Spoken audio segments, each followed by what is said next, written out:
Et donc du coup, tout à l'heure, on a parlé des servomoteurs numériques. Donc, quelle est la différence? Ici, votre servomoteur, il est qualifié de servomoteur analogique. C'est-à-dire qu'on envoie une commande, et derrière, on a un petit potentiomètre, qui était là, analogique, qui va nous permettre de faire un renvoi d'informations. Il existe aussi des servomoteurs qu'on qualifie de numériques. Les servos numériques, la différence, c'est que vous allez avoir un protocole de communication entre votre Arduino et le servomoteur. Donc, les fils que vous allez utiliser, ça va être le fil d'alimentation, 5 volts et masse, et après vous aurez un ou plusieurs fils qui vont transmettre l'information sous la forme d'une voie série par exemple. Donc vous vous rappelez, la voie série, on envoyait un enchaînement d'octets pour envoyer une information. Et bien les servos numériques, ça va être exactement pareil. Vous allez envoyer une information codée grâce à plusieurs bits de manière numérique. L'information sera dans la valeur que vous envoyez et ne sera plus juste une proportion d'un état. Ça sera une vraie information codée. Par exemple, vous enverrez vraiment l'information 180 degrés, etc., etc.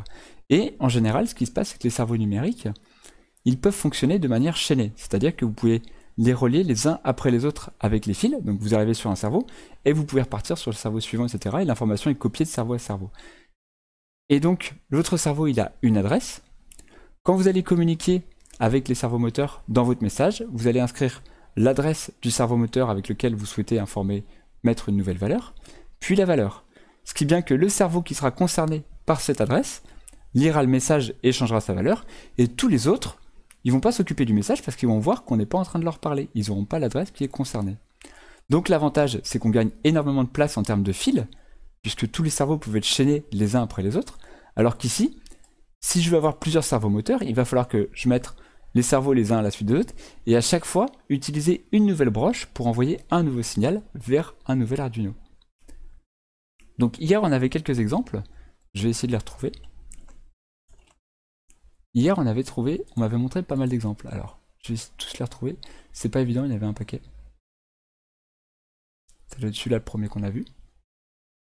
Donc je vais tâcher de vous les montrer.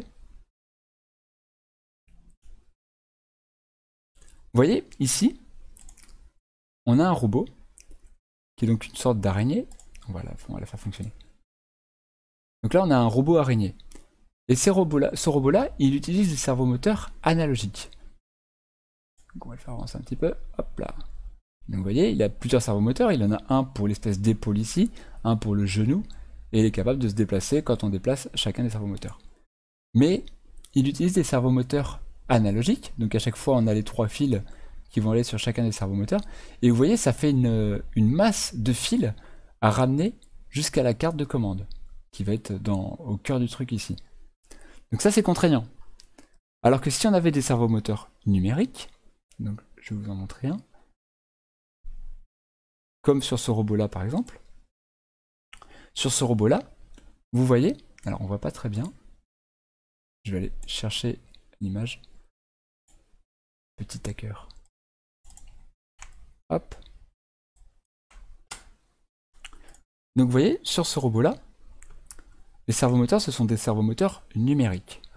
Et les servomoteurs numériques, vous voyez, à chaque fois, on a le fil qui va arriver dessus et qui repart tout de suite pour aller au servomoteur suivant. Hop, hop, hop. On n'a plus 15 000 fils qui vont aller les uns à la suite des autres. Vous voyez, on a une sorte de ce qu'on appelle une cascade. Les fils s'enchaînent et le signal il va être recopié de servomoteur en servomoteur. Chaque servomoteur aura une adresse. Donc là, par exemple, ils ont précisé adresse numéro 13. Chaque servomoteur aura une adresse, et quand on communique avec tous les servomoteurs en même temps, mais seul celui dont l'adresse est précisée dans le message utilisera l'information qui est transmise.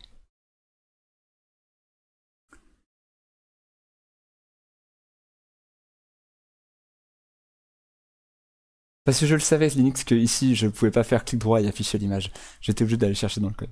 J'ai eu le problème hier soir. Et des servomoteurs, on en trouve pour plein de choses. Donc on en trouve pour du modélisme.